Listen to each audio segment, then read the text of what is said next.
Eh bien, bonsoir Fabien Lecoeuvre Bonsoir. et merci d'être avec nous.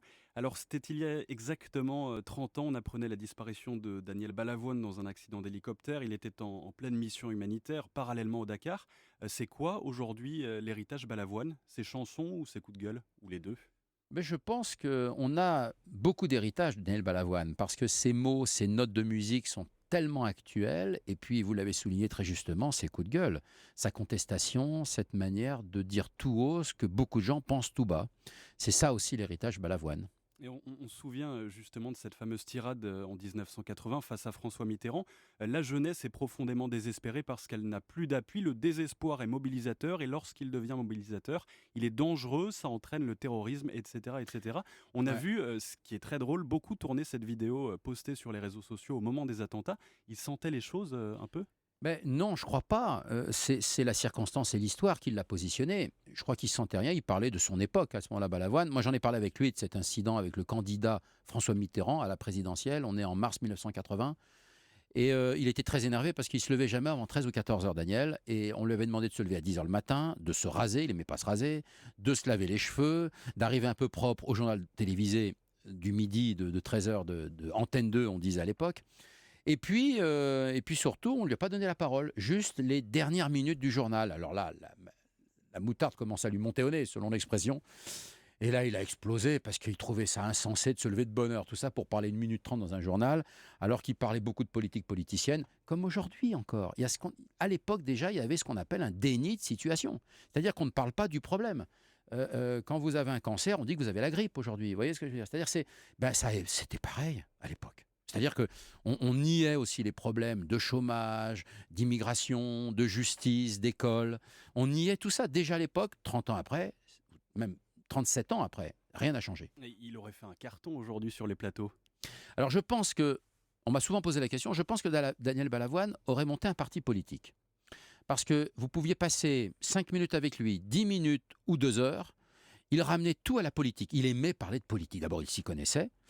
Il avait une forme d'idéologie, mais c'était de l'idéologie, mais en même temps qu'on pouvait désigner, donner un nom et défendre activement et la mettre en place. Moi, j'oublierai jamais le fait quand, grâce d'ailleurs à Europe 1, il faut le préciser, il avait fait des billets d'humeur sur une radio parisienne à l'époque, en octobre 83, et il interpellait les pouvoirs publics, les membres du gouvernement, les patrons de grandes surfaces, parce qu'il trouvait qu'il fallait créer une banque alimentaire. Ce qu'il avait révolté, Daniel, c'est les 2500 tonnes de lait en poudre qui étaient stockées en Hollande, qui pourrissaient dans un hangar, selon son expression à Daniel, et qu'il fallait les envoyer à ce moment-là au Brésil parce que tous les enfants mouraient de faim. Et à la suite de ça, il a fait un billet d'humeur qui commençait par camarade, camarade. Et tout le monde lui est tombé dessus, évidemment. Parce qu'on dit, mais pourquoi ce chanteur fait de la politique? On n'a pas besoin de ça, qu'il se contente de chanter, il a du talent pour chanter, pas pour défendre l'opprimé, le peuple, etc. Et le seul qui a pris sa défense, ici, sur l'antenne d'Europe 1, c'est Coluche, Coluche. qui, quelques semaines plus tard, Coluche mettra en œuvre l'idée de la banque alimentaire, inventée comme ça par Daniel Balavoine.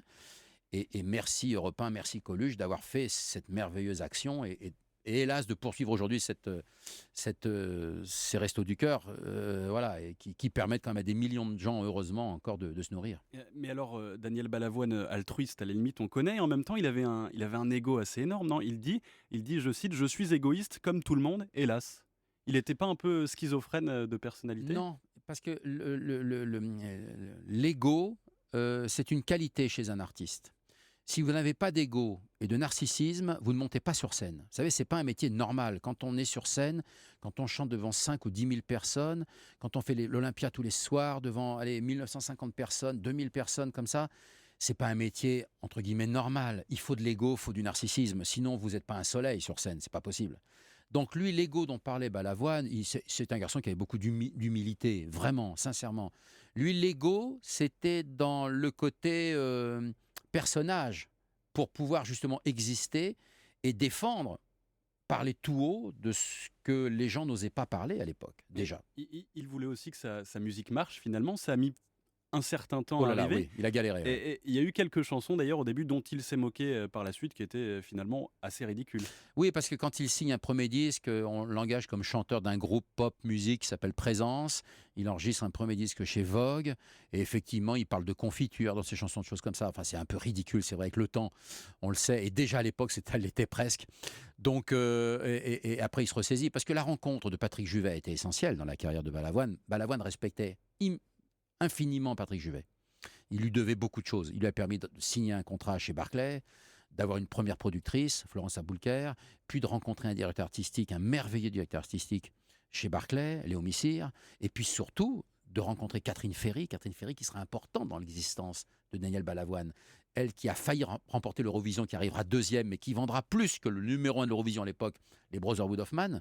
Eh bien, Catherine Ferry lui a permis de rencontrer des gens, de s'asseoir autour de tables importantes et de faire exister déjà le jeune Daniel Balavoine. Et puis bien sûr la rencontre avec Michel Berger qui sera essentielle dans son existence. Alors c'est une question un peu piège, est-ce que vous avez une chanson préférée de Daniel Balavoine? Alors oui, pour moi, la vie ne m'apprend rien, c'est une grande leçon de vie. Quand il dit ce texte, vos évangiles ont fait de moi un non-croyant. Ça représente bien Daniel Balavoine. Et l'époque aujourd'hui surtout. Merci d'avoir été avec nous, Fabien Lecoeuvre, journaliste, spécialiste de la chanson française et auteur de Balavoine, la véritable histoire aux éditions du Rocher. Vous co-animez également Les Années Bonheur sur France 2 avec Patrick Sébastien.